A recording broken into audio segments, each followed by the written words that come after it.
Boa noite a todos. Boa noite.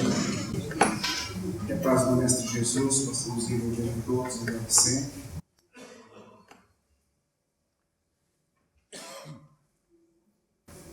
Dando continuidade, então, aos nossos encontros.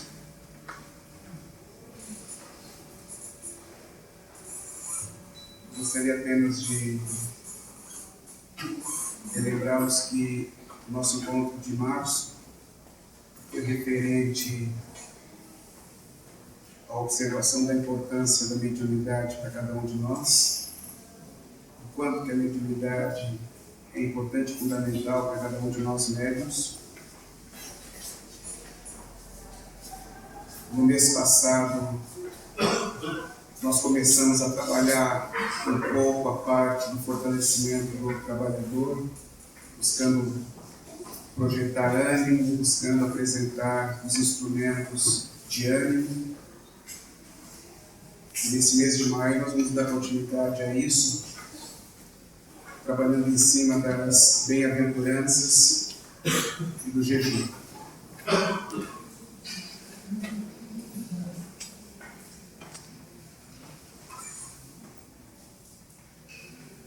Jesus é o aspecto fundamental para cada um de nós, trabalhadores da sua seara, seres que se encontraram equivocados, perdidos em si mesmos por um longo período, em razão de um longo processo, onde a oportunidade reencarnatória nos proporcionou, então, a possibilidade do acerto de nós para conosco mesmos.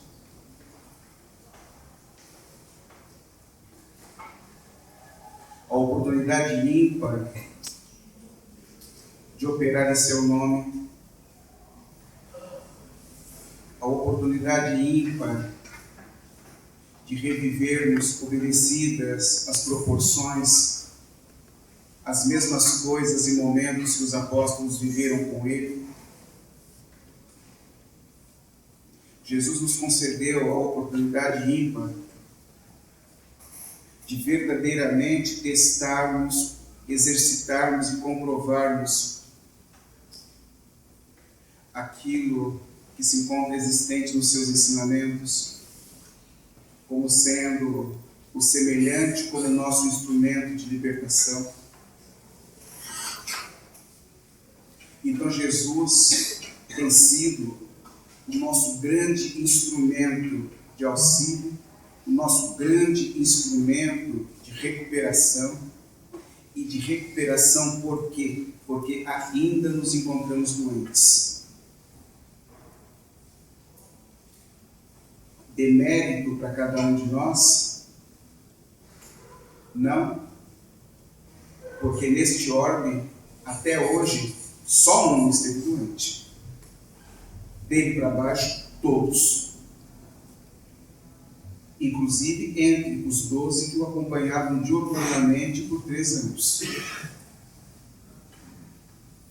Mas há necessidade de que, se por um lado necessitamos aceitar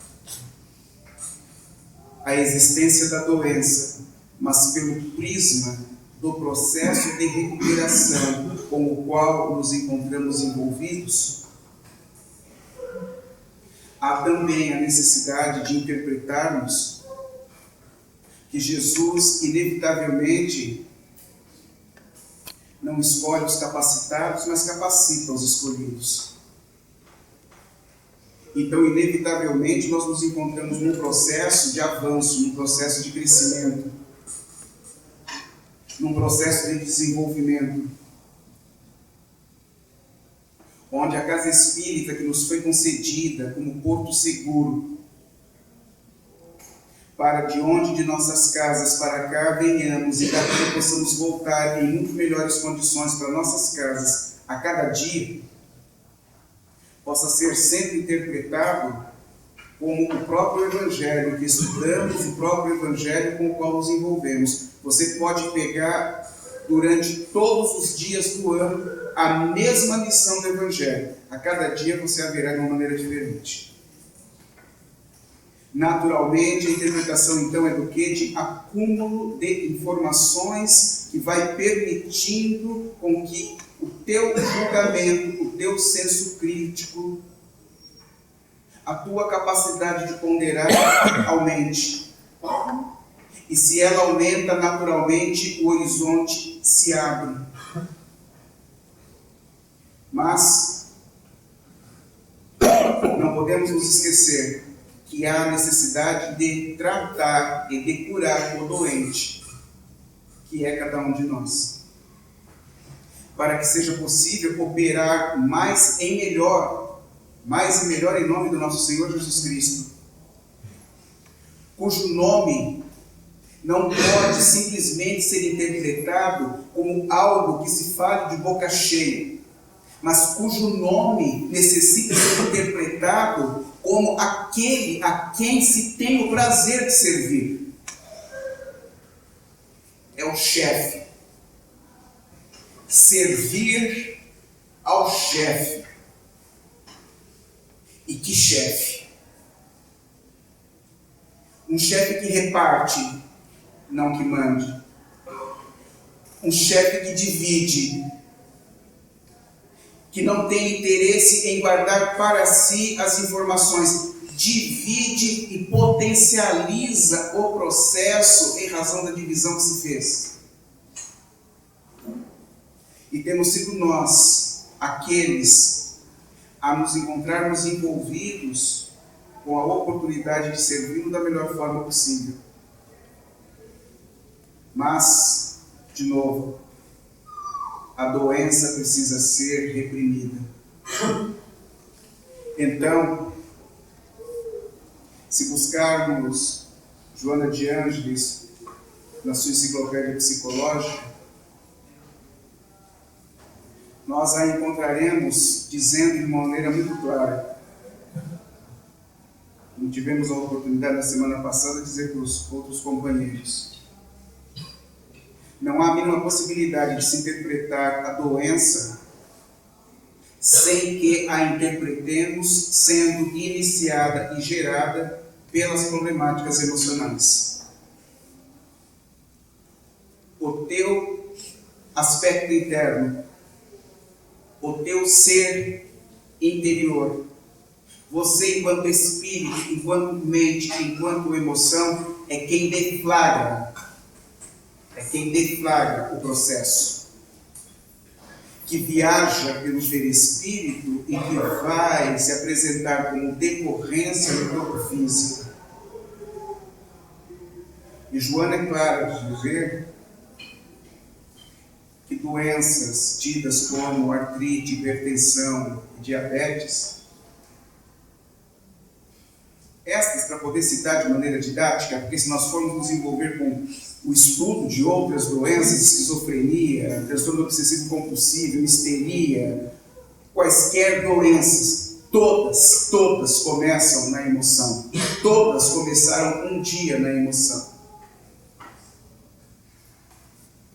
E tais doenças citadas por Joana, hipertensão, artrite e diabetes, elas estão diretamente vinculadas a sentimentos tidos como sendo a cólera, a agressividade, o ciúme e cólera, agressividade, ciúme, tem mais outra. Depois eu me lembro. Medo, ciúme, cólera e agressividade são as responsáveis pelas doenças citadas. E por questões básicas, na observação da estrutura da mente, da emoção e do perispírito, porque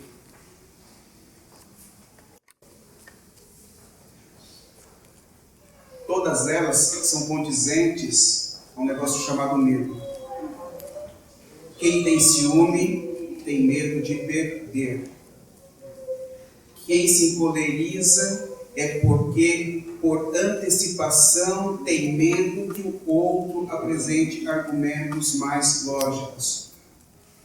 Quem é agressivo tenta impor o medo porque teme ser afetado pela falta da argumentação também. E quem tem medo encontra-se vinculado com estruturas atávicas, com estruturas primitivas. Se nós pegarmos Emmanuel no Caminho da Luz, quando ele começa a mostrar o princípio do processo reencarnatório, onde, inclusive, ele faz um comentário extremamente importante, porque se você partir do princípio de que tudo que se encontrava na água, tudo que se encontrava submerso, eram células, num processo unicelular extremamente simplórias, células simplórias, Emmanuel deixa claro que matricialmente todas aquelas células já estavam definidas. O que seria vegetal, o que seria animal e o que seria ser humano.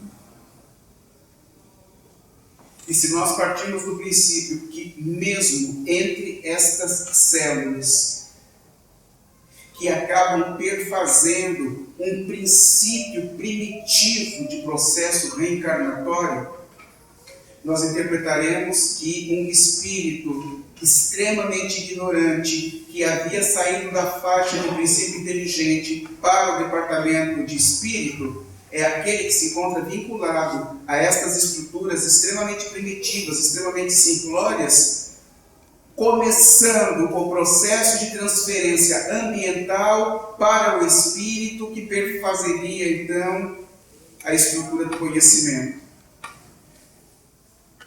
E se naquele instante uma destas células, tidas e interpretadas como aquelas voltadas para a questão humana, onde posteriormente Emmanuel vem a dizer do grande trabalho dos espíritos, da preocupação, da definição da beleza do ser, da estética, da beleza estética do ser. Se naquele instante uma se ressentiu de um encostão mais diferenciado do que a outra, se uma se ressentiu penosamente de um determinado encostão, de um empurrão, eu posso afirmar aos senhores que uma sensação de medo apresentada nesse instante começou nesse momento. Se você, na forma primitiva de milhares de anos atrás, teve a sua aldeia invadida por alguém que estava em cima de um mamute, e vamos partir do princípio que você tivesse 5 pessoas dentro da caverna, que era o teu grupo familiar. 2 vão enfrentar o mamute e o invasor que está em cima do mamute. E 3 pessoas saem correndo, desesperadas, morrendo de medo do mamute invadir, de serem mortas e tudo mais. Eu posso lhes garantir que uma pessoa que tem medo de sair da sua casa e ir até o centro da cidade, esse medo está estruturado nessa época da caverna. Então, amigos, quando Joana então diz que tais doenças que estão suportadas em cima desses sentimentos que perfazem estruturalmente o medo, então há que se interpretar que esta problemática ela é observada como sendo liberação constante de adrenalina na constituição orgânica através do acionamento das suprarrenais. E o que essa adrenalina faz é a coisa básica. Se você está correndo e daqui a pouco está de cara com um pitbull, então se fôssemos prestar um vestibular, diríamos: questão A, você para e faz uma prece. Questão B, você acredita que vai hipnotizar o pitbull, que ele vai ficar parado. Questão C, sai correndo igual um louco. Então, o que é que o espírito interpreta e o que é que o espírito passa para o perispírito, que joga como informação no cérebro? Joga adrenalina no corpo desse cara, joga adrenalina no corpo desse cara, porque o que a adrenalina vai fazer? Ela entra na corrente sanguínea, quando ela entra nessa corrente sanguínea, a tua taxa de açúcar aumenta absurdamente e os extremos do seu corpo, então, passam a ter vasos e veias mais dilatadas em razão de uma constrição da parte abdominal tua, das veias e das artérias. Então, se aqui tem um constrangimento, se você tem uma constrição nesta parte, as partes externas, as partes longínquas do teu corpo, braços, mãos, pés e pernas, recebem maior nível de energia nas pernas para correr e nos braços para você se defender. Por isso que quando você escorrega, automaticamente você coloca a mão na frente e não acontece nada com a tua mão. Por quê? Porque a carga energética foi voltada toda para lá. Isso em razão do quê? Do medo do pitbull. Agora, se ciúme é medo, se agressividade é medo, se cólera é medo, então vamos interpretar o seguinte, que ao longo das encarnações, o que o cérebro tem interpretado como a sensação de desequilíbrio do espírito é a interpretação de medo. E a cada vez que você se posiciona em cima desses sentimentos, o que o cérebro faz? Joga adrenalina no corpo. E quando ele joga adrenalina no corpo, então o que está ocorrendo? Maior dilatação de veias, maior volume sanguíneo, maior taxa de açúcar. A diabetes está explicada em razão desse processo histórico no acúmulo das taxas de açúcar. A hipertensão está explicada em razão das constrições das veias, onde você não tem tubulação o bastante para que o volume sanguíneo passe e a pressão aumente. E a artrite, por decorrência, está autoexplicada. Então, isso é um básico que a Joana de Ângeles apresenta. Tente imaginar, então, o grande vulcão interno que nós somos, onde ao longo das inúmeras existências com as quais estivemos envolvidos, quanto de memória dolorida não foi guardada? Quanto de imagem dolorida que não foi guardada? O médium encontra-se ileso de interpretar que tem problema dentro de casa? Não, são os que mais têm. O médium é aquele que se encontra totalmente à parte de quaisquer problemas de desequilíbrio nas relações dentro de casa ou fora de casa? Não, é o que mais se ressente. E se nós pegarmos então toda essa interpretação histórica da maneira equivocada como nos apresentamos, por não termos esquecido, por não termos perdoado, por não termos relevado, por termos guardado o ressentimento, quanto que o espírito não tem se apresentado em desarmonia emocional, fazendo com que o perispírito capte a informação e jogue no teu corpo físico, fazendo então com que o cérebro dê determinados comandos, onde o hipotálamo assume determinadas informações e começa a ativar glândulas, fazendo com que elas funcionem de maneira desarvorada. Então, o que Jesus buscou interpretar foi o seguinte: eu tenho que cuidar do pacote.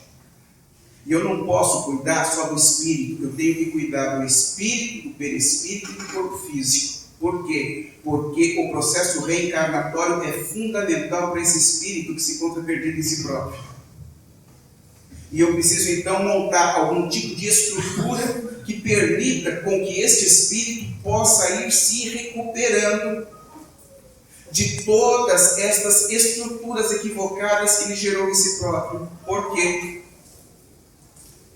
Porque uma coisa é você se encontrar aqui no momento presente e detentor do controle das coisas. Os teus sentidos permitem que você interprete que você está dentro de um salão onde tem paredes. O teu sentido físico te proporciona isso e você se lembra do que aconteceu no ano passado e você se lembra do que comeu ontem, às vezes. Isso é uma situação consciente que você tem.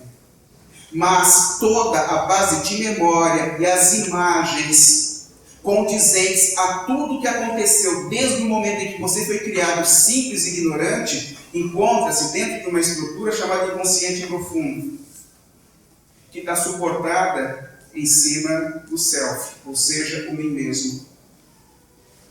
E esse mim mesmo atávico, esse mim mesmo primitivo, ele se encontra suportado em cima do quê? Em cima de uma estrutura arquetípica, ou seja, cada detalhezinho, cada coisinha que aconteceu, cada respiração sua, cada piscar de olho, veio compondo toda uma estrutura arquetípica que acaba proporcionando, então, toda essa estrutura do self no qual você está envolvido e no qual encontra-se presente o inconsciente profundo.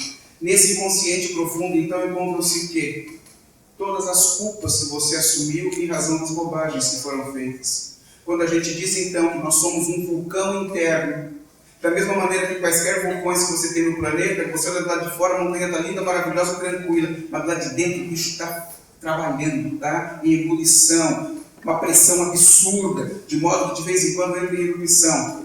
Estas culpas que nós temos carregado ao longo do tempo, e carregado ao longo do tempo por quê? Porque num determinado instante envolvido em experiências reencarnatórias, nós não conseguimos interpretar que eram experiências.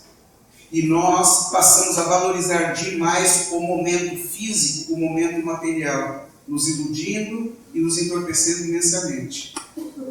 No processo do aprendizado, no processo evolutivo, você tem que passar pelas mais variadas experiências. Detentor de poder econômico, detentor de inúmeras coisas, subalterno, todas você passa. Mas em determinados instantes nós nos equivocamos tanto e gostamos tanto daquilo pelo qual tenhamos passado, que você começou a acreditar que você podia e o outro não, que você tinha e o outro não, que você era detentor da vida e da morte, e começou então a proporcionar imenso mal-estar a um monte de gente. Conforme o tempo foi passando, você foi aprendendo e foi caindo em si, que aquelas bobagens que foram feitas foram realmente bobagens, e você gostaria demais de se acertar, gostaria demais de entrar no processo de pedido de perdão. Mas só que o processo reencarnatório não está ao teu alcance, porque não depende de você. A reencarnação é proporcional à necessidade individual do espírito. E enquanto isso não é possível de ser acertado, você acalenta esta dor, e esta dor acalentada, ou ela se transforma em arrependimento, ou se transforma em remorso. No arrependimento você diz, eu estou arrependimento, vou operar de maneira melhor daqui para frente. No remorso você abre uma espiral e vai se aprofundando cada vez mais. Os caras estão do lado de fora estendendo o braço para você, mas você está assim. Dizendo-se e achando-se o único e o último do universo, que Deus não deve operar em seu benefício, que Jesus não deve em nenhum momento te perdoar, ou seja, você vai se afastando. Esse afastamento interno que foi se dando em razão desse remorso é o que suporta então os processos esquizofrênicos, é o que suporta a alienação, é o que suporta a esquizofrenia. Então Jesus está enxergando em todos nós esse vulcão, está enxergando em todos nós essa estrutura emocional que se encontra equivocada, mas também necessita funcionar como um instrumento de libertação para que seja possível respirarmos melhor pelo fato de nos aliviarmos destas tensões internas. Tem que apresentar instrumento para que nos acalmemos perante estas revoluções internas. Nos possibilita a tranquilidade para que respiremos mais e melhor. Então, parte-se do princípio que para nós que somos médiuns, a necessidade de uma interpretação mais técnica, mais corrente, referente ao envolvimento com os espíritos com os quais tratamos, tanto encarnados quanto desencarnados, porque o processo continuamente é de fusão perispiritual. E quando se diz que o processo é de fusão perispiritual, há que se interpretar então Jesus quando diz que não é pelo muito falar que haverá de se resolver as coisas, mas numa interpretação clara. Se os caras na época de Jesus estavam tão atormentados, que chegaram a Jesus para perguntar se era lícito pagar impostos a Roma.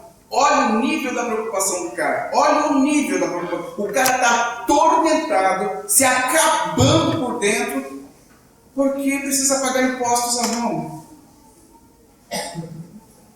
E Jesus diz: de quem é essa esfinge? De César. De quem é essa outra esfinge? De César. Dai a César o que é de César e a Deus o que é de Deus. Mas por uma questão básica. Por uma questão básica. Jesus de novo adentra o inconsciente profundo dos caras e começa a dizer para os caras o seguinte, né? Quando ele fala ali de quem é essa esfinge, de quem é do outro lado, de quem é esse lado, é de César, então dá a César o que é de César, está simplesmente dizendo o seguinte: vocês tiveram Moisés. Depois que Moisés morreu, ficou Abrão. Abrão morreu, vocês quiseram que os juízes fossem os caras que determinassem as coisas. Depois, lá no ministério, com Sansão e tudo mais, vocês não quiseram, vocês quiseram copiar o que estava acontecendo nos reinos, nas aldeias perto de vocês. Quiseram então o quê? Pegar um sistema monárquico, né? Trouxeram lá o Saul, depois foram guerrear lá com os filisteus, depois disso tudo, pegaram lá o Davi ganhou lá do filisteu, submeteram os caras. Davi gera Salomão incorre no deslize de montar um templo voltado para o culto dos mais variados deuses e coloca lá um cantinho, culto para o Deus único.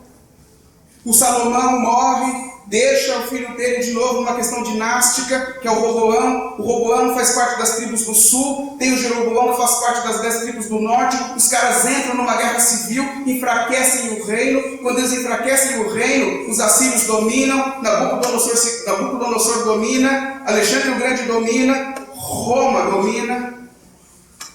E depois você vem perguntar para mim se é lícito Roma cobrar impostos? Se você não tivesse se envolvido no enfraquecimento do teu reino, você não estaria escravo, você não estaria submetido, não teria que pagar imposto dos caras. Então Jesus trabalha o emocional dos caras, porque o emocional está aturdido, o emocional está carregado. Está carregado. E ele diz então o seguinte: eu preciso gerar um instrumento para aliviar esses caras. Por isso o cara vai lá e tem toda aquela coisa maravilhosa do Sermão do Monte, também conhecido como as bem-aventuranças. E no Sermão do Monte você tem a observação de Jesus: subir a montanha e descer da montanha. Você sobe a montanha, saindo das questões reais, saindo das questões banais, para aspirar a algo maior. E você desce a montanha para poder resgatar quem não conseguiu interpretar a mesma coisa que você está interpretando. E partindo desse pressuposto, coloca lá no meio: vós sois o sal da terra. E o sal insípido tem que ser jogado fora, porque este não apresenta mais nada. O que no mundo não contém sal? Tudo contém sal, até na água tem sal. Nesse negócio aqui de acrílico tem sal. Na rede tem sal, no microfone tem sal. Em tudo tem sal. Em tudo neste planeta tem sal. E quando Jesus diz então que vós sois o sal da terra, está dizendo: se em tudo tem sal, você sendo aquele que tenha condições de interferir no bom sentido no outro. O sal perfaz esse microfone, gerando então o quê? A sua constituição além dos outros elementos. Aqui tem sal como um processo agregador para que isso exista. Se você funcionar como sal da terra, se você funcionar como um instrumento agregador para o bem-estar do outro, inevitavelmente você será um bem-aventurado. Então, quando Jesus diz bem-aventurados, Jesus está dizendo: felizes aquele, alegres aquele, desprovido de determinadas constrições, aquele que vier a operar de maneira diferente. E apresenta então as bem-aventuranças como sendo o instrumento libertador de nós para conosco mesmos. Quando fala da aflição, na primeira bem-aventurança, Então está dizendo, bem-aventurados os aflitos, bem-aventurados, alegres, aqueles que estiverem envolvidos com a aflição. Felizes aqueles que estiverem envolvidos com a aflição, porque estes serão consolados. Mas é fundamental que se interprete, principalmente nós médios. E quando eu digo nós médios, não estou falando de nenhuma situação ou sensação de privilégio. Muito pelo contrário. Lembremos-nos, os doentes emocionalmente diantes, que ainda se apresentam meio doentes, mas que precisam fazer o serviço. Então, Jesus diz o seguinte: não incorra no deslize de interpretar a aflição como sendo dor. Não incorra no deslize de interpretar a aflição como sendo sofrimento. Mas busque traduzir o mal-estar momentâneo, a sensação difícil e dolorosa, como sendo aprendizado. Porque de toda situação difícil tira-se fortalecimento. De toda situação difícil pela qual se passa, no mínimo, você gera para si embasamento, suporte, para que, se ocorrer uma nova situação igual, você já consiga interagir da melhor forma possível, com velocidade maior do que interpretou da última vez. Então, Jesus apresenta a aflição pela ótica, inclusive, dos relacionamentos, que é o que mais apresenta-se como demanda na casa espírita. Todo mundo, 99,9% das pessoas que passam pela entrevista na casa espírita, o problema é relacionamento. Se ele vai dizer que está perdendo emprego, vai dizer, não, estou perdendo emprego porque alguém... Se vai dizer que tem um problema dentro de casa, é porque alguém... Se vai dizer que não consegue fazer amigo, que tem problema de relacionamento entre os amigos, se vai dizer que ninguém o compreende, inclusive pelas coisas boas pelas quais opta, como torcer pelo São Paulo, vai dizer o quê? Vai dizer o quê? Que alguém... E Jesus busca a atenção para o seguinte: não há a mínima possibilidade de se existir problemáticas de relacionamento sem que você não estivesse envolvido. Não há a mínima possibilidade de você reclamar de alguma demanda sem que você não tenha estado envolvido. Então, médiuns, este é o momento pelo qual nós estamos passando, onde, como falamos no mês anterior, estamos envolvidos com a oportunidade ímpar de vivenciar o processo de mudança do planeta de expiação e provas para a regeneração. E se trouxermos à baila uma observação que Manuel Filomeno de Miranda suporta como sendo sempre um dos instrumentos por onde os escândalos venham a acontecer, e que se interprete como sendo escândalo qualquer desequilíbrio nas relações. Então coloca Manuel Filomeno de Miranda o traço obsessivo como sendo um dos instrumentos por onde, num percentual altíssimo, o escândalo se dá. E se estamos dizendo que escândalos não são apenas as questões que envolvam as ocorrências sociais, mas qualquer desequilíbrio nas relações, então há que se interpretar que muito dos escândalos existentes dentro de casa também tem sido potencializado pelas questões obsessivas.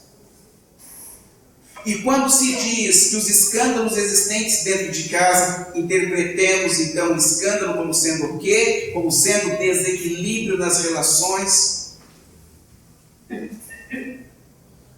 Encontram-se existentes por duas situações, ou por problemática particular, ou porque você serve ao nosso Senhor Jesus Cristo, porque neste instante seria de extrema infantilidade e inocência acreditarmos que questão obsessiva só se encontra referente pelo fato de você ter feito algo para alguém que não te esqueceu. Esta, no dia de hoje, é a parte mais simplória da observação.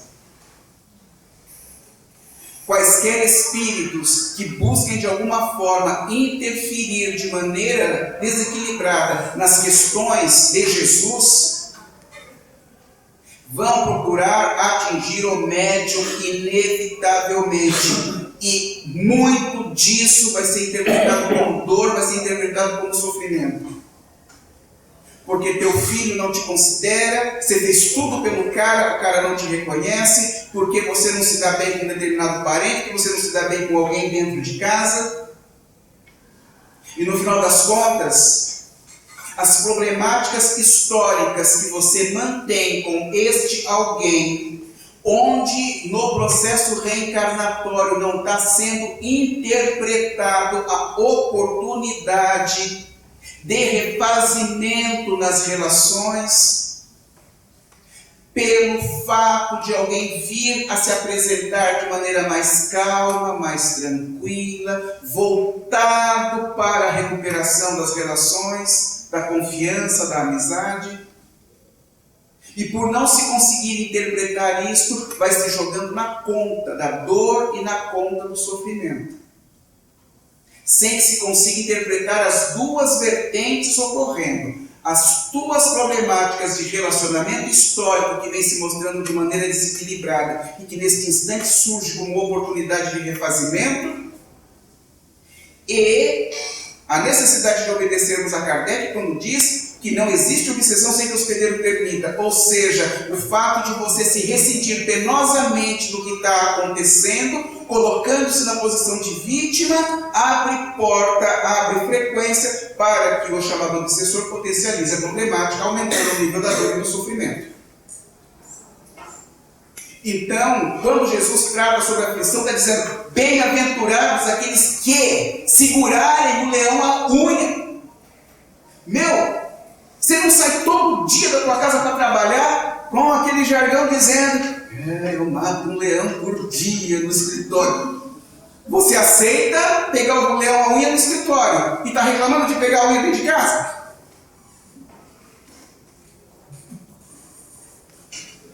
Sejamos coerentes. Sejamos coerentes. Então, o que é que está acontecendo? O médium vai ser testado no seu limite de resistência. O médium será testado no seu limite de resistência, por servir ao nosso Senhor Jesus Cristo. E posso garantir aos senhores, e lembrem-se deste dia, para todos aqueles que compreenderem, entenderem, suportarem, lembrarem-se de Paulo quanto a dizer sobre o bom combate. Todos aqueles que não desistirem, eu garanto aos senhores que poderemos, num determinado instante, que não está tão longe, olharmos para trás e dizermos como foi importante, como valeu a pena. Se isso não acontecer, os senhores podem ir me obsidiar no plano espiritual, que eu vou aguentar o tranco. Então, meus amigos, as bem-aventuranças apresentadas por Jesus é uma estrutura de refazimento de nós para conosco mesmos. E para que não viéssemos a reclamar que Jesus não valorizou e não interpretou a nossa dor e o nosso sofrimento, o cara deixou bem claro de maneira extremamente doce. de maneira extremamente doce. Vinde a mim, todos vós que sofreis e encontrais sobrecarregados, e eu vos aliviarei. Porque o meu fardo é leve e o meu jugo é suave. O cara deixa muito claro: procurem-me quando vocês precisarem. Já havia deixado como promessa de que ninguém seria abandonado, de que ninguém seria esquecido. Então diz: vinde a mim, procure. Porque o trabalho que eu solicito que você faça, ele é leve. E é leve por quê? Porque só depende de você buscar interpretar melhor o que eu havia falado anteriormente.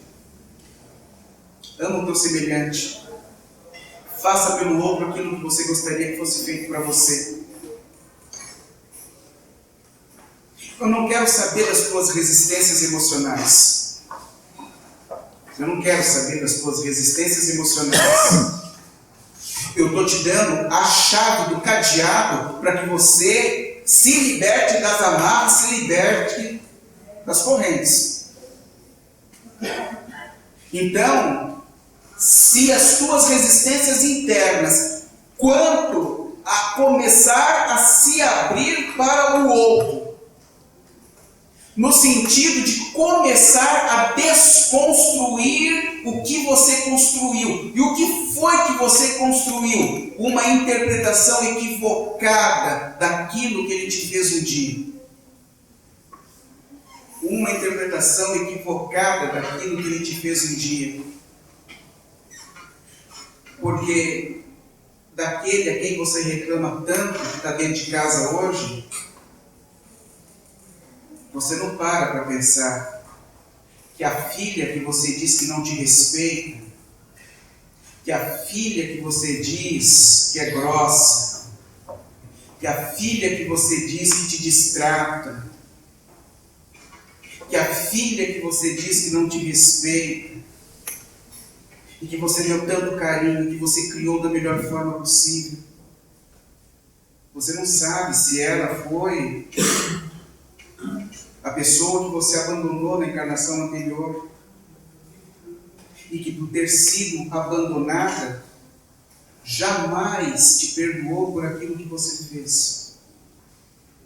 Você não sabe se a decisão que você tomou num determinado instante, com este espírito lá atrás, a levou à zona da prostituição, a levou à sarjeta, a levou a níveis absurdos de humilhação. E todas estas coisas que ocorreram com ela, ela guardou como impressões doloridas. E da mesma forma que agredido e agressor não conseguem se libertar em razão das memórias e imagem que carregam, estas mesmas ligações magnéticas da estrutura da emoção acabam fazendo com que o processo reencarnatório seja conjunto, seja próximo. E este reencontro no processo reencarnatório, então, tende a fazer com que, através da proximidade, seja possível um pedido de perdão que não foi feito lá atrás, ou que não foi feito a tempo. Por isso, Jesus coloca em todos os instantes o amor como sendo o instrumento libertador. Por isso que o cara diz: só o amor cobre a grande multidão dos pecados. Porque este mesmo alguém que você agrediu lá atrás, que está junto de você hoje, e que faz com que você interprete como sendo dor e sofrimento, na verdade é a tua libertação. Na verdade é a tua possibilidade de quebra das amarras. É a tua possibilidade de que, por interpretá-la através do amor e do carinho, seja possível romper mais facilmente as ligações tensas e intensas que se estabeleceram em razão do mau proceder. Então, a questão da rapidez na quebra daquilo que se encontra ainda numa situação danosa é proporcional à velocidade que cada um possa observar. Alexandre o Grande chegou um dia numa cidade chamada Górdio, onde nessa cidade tinha a estátua de uma carroça presa a bois. E tinha um nó que era milenar, um nó cego que era milenar. E dizia-se então, ao longo de todo o tempo, ao longo de milhares de anos, que aquele que conseguisse desatar o nó seria o grande senhor da Terra.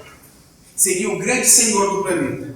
Aquele que conseguisse desatar. Inúmeros reis, inúmeros generais, inúmeros combatentes foram lá tentar desatar o nó e ninguém conseguia desatar o nó. Já era um nó milenar. E contava a história para Alexandre. O Alexandre parou, pensou, falou: onde é que está o nó? É ali. Ele é o nó Górdio. Ele olhou para o nó, sabe o que ele fez? Tirou a espada da bainha, meteu no meio do nó e desatou. Simples assim. Senhores, o problema não é o que fazer, é como fazer.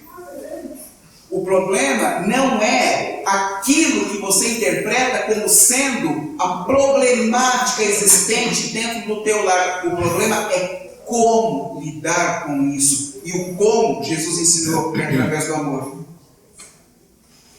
Porque lembremos, meus amigos, se Jesus apresenta as bem-aventuranças para nós, para que reflitamos sobre elas e busquemos aplicá-las em nós, lembremos-nos que nesta questão chamada transição planetária, onde a mudança está se dando, e onde inúmeros espíritos que se afastaram de si próprios, que se encontram submetidos, que se encontram escravizados nas regiões mais profundas do planeta, atados a questões hipnóticas, a questões magnéticas, mas que dentro de si, ainda que num estado praticamente de inconsciência, tem clamado por ajuda, tem clamado por auxílio. E Maria, com o seu imenso amor, e com aqueles que a acompanham, é aquela que tem demandado pelas mais variadas localidades, tal qual Jesus, sem ser interpelada, sem ser questionada, sem ser inquirida sobre o porquê de levar à luz a profundidades tão absurdas. E o imenso amor que Maria carrega, o imenso carinho dispensado por ela, atinge no inconsciente profundo a todos aqueles que eles se encontram. Escravizadores e escravos.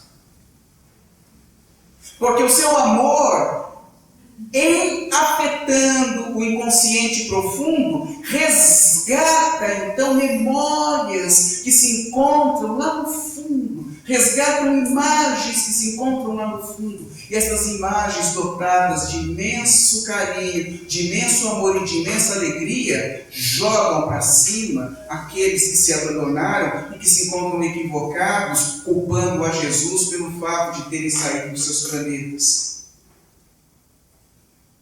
Então, quando Jesus diz que só o amor cobre a grande multidão dos pecados, está dizendo que o amor funciona como um instrumento arrebatador.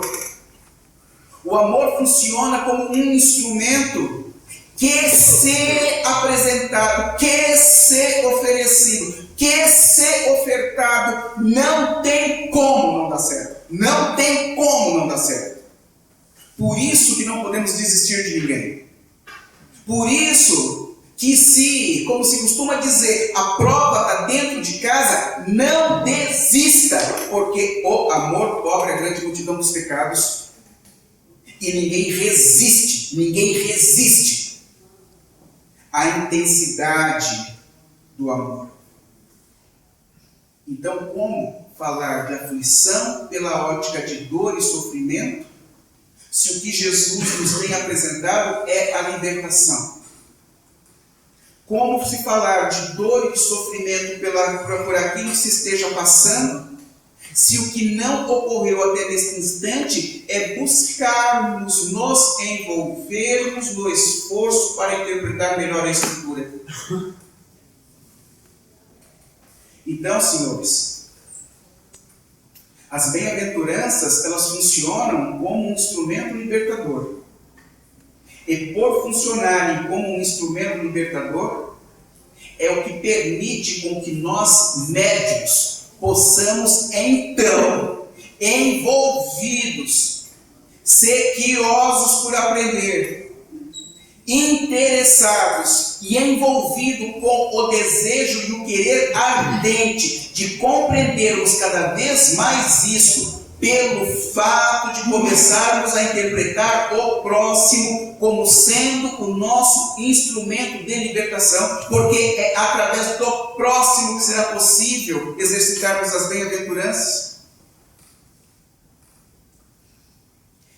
É que será possível, nas questões mediúnicas, virmos a começar a conquistar todos os espíritos encarnados ou desencarnados em razão daquilo que venhamos a oferecer como sendo a nossa sinceridade no apresentar, cuja sinceridade no apresentar será interpretada como sendo um nível de bom atendimento como há muito tempo ele não tinha.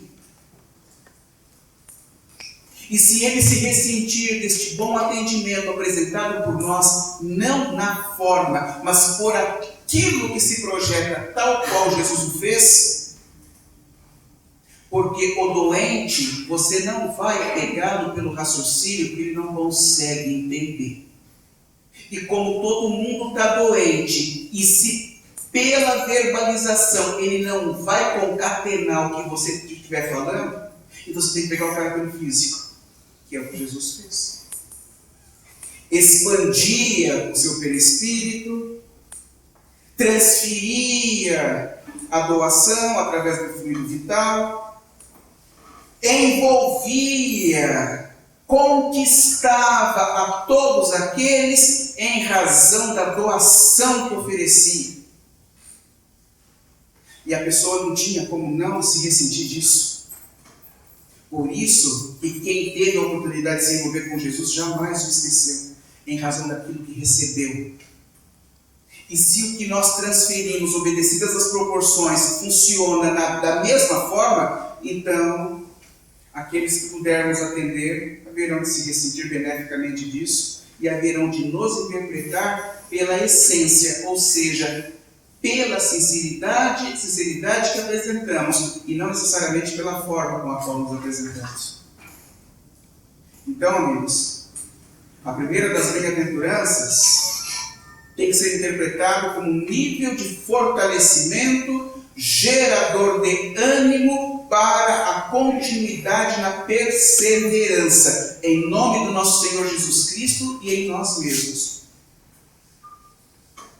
Mas para que seja possível servir na casa espírita em seu nome, tem que se fazer a lição de casa fora da casa espírita, porque somos mais médios fora da casa espírita que dentro dela.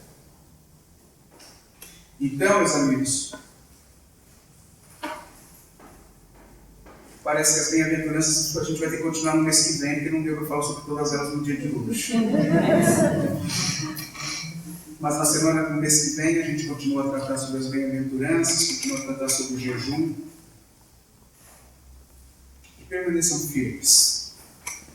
Por favor, permaneçam firmes. O momento é um momento definidor. É um momento definidor. Não abram mãos do trabalho santo que lhes foi oferecido em razão dos senhores terem solicitado. Não deixem de servir a sua casa com imenso amor, satisfação e carinho. E não deixem de considerar e agradecer ao chefe todo santo dia por tudo, por tudo, por tudo. Volto a dizer aos senhores, um dia que não está tão longe, mas que também não vai acontecer tão agora, todos nós olharemos para trás e poderemos dizer como foi importante e o quanto valeu a pena. Obrigado a todos, uma boa noite.